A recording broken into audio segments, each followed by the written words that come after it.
Ocean, a personal ad. You look better if you don't smile too big in photographs, the aging woman notes, pondering how much more Botox to insert into her coin-operated dispensing machine. Hey, I have nothing against whatever you want to do to your carrying case for the spirit. In autocorrect, how quickly I become Casanova or Caruso after all, and there are no solid ways to fix the ebb and flow of my personal ocean. Why the paramour is so often a brick wall with just a small window of desire in it is worth discussing under the title of Childhood's 9-to-5 Jobs, one of which might have been bus driver, or Lord of the Road as he tells us formally to call him, on the rainy highway to Parksville. It's part of my charm, he insists, to often have none.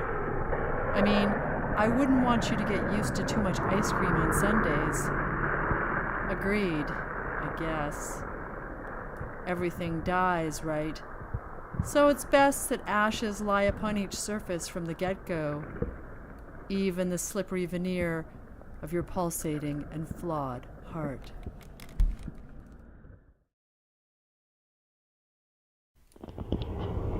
The deceased Bee Gees. Their blood is delivered in pizza boxes 9 layers deep, Rorschachs of rubber, ruby-hued amoebas, slapped down on the cement beneath where they swing from chains in a pseudo-drug den, all their bling a chandelier of redundancy. You see them at Crafty's slathered with latex contusions and suddenly lose interest in jelly donuts for life. In holding, they tilt on chairs, texting the living, not quite zombies, but more the recently deceased with their inability to recognize boundaries, their sweet self-torturing. As one corpse dangles from a noose, last seen, cornstarched cocaine snowing down, near rolling, his phone rings, his wife has just given birth, and the crew gathers around the killed man, applauding again and again the juxtaposition, the miracle.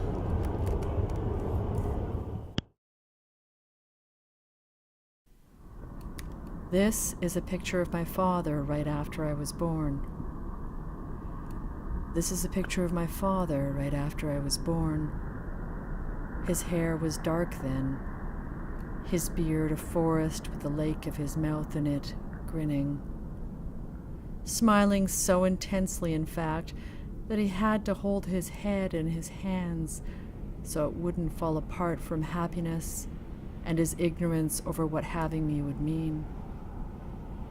I was just past blood then, swaddled, and he in scrubs, and we met each other first in that realm, I crying out, and he so young in all his confused love for me. And somewhere outside the frame, my mother was getting stitched up, and the slow song of her milk was coming in.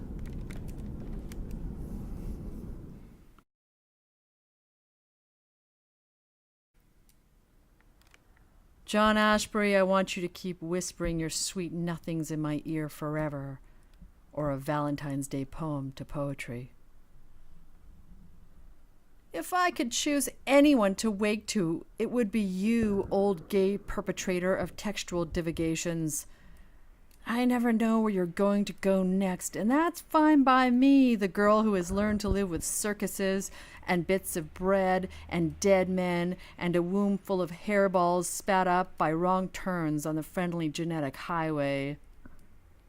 You reassure me with your floating prepositions and paratactic wanderings that it's mostly joyous, so little is fixed, or at least that the melancholia has melody in it, if the foot-tapping often veers into Tourette's and then back again to a nostalgic school dance in the autochthonous Hebrides. Oh, John Ashbery, you're what I resisted as a younger poet, but who now I embrace, of course, platonically. You make the melee okay, and the mayhem just another wild day at Sobeys. And so, I won't rouse you from your dreaming, but if you should stir past noon, please note the tiniest grapefruit I placed on the bedside table, how it winks its juices at you, like the most eligible bachelor on Mars.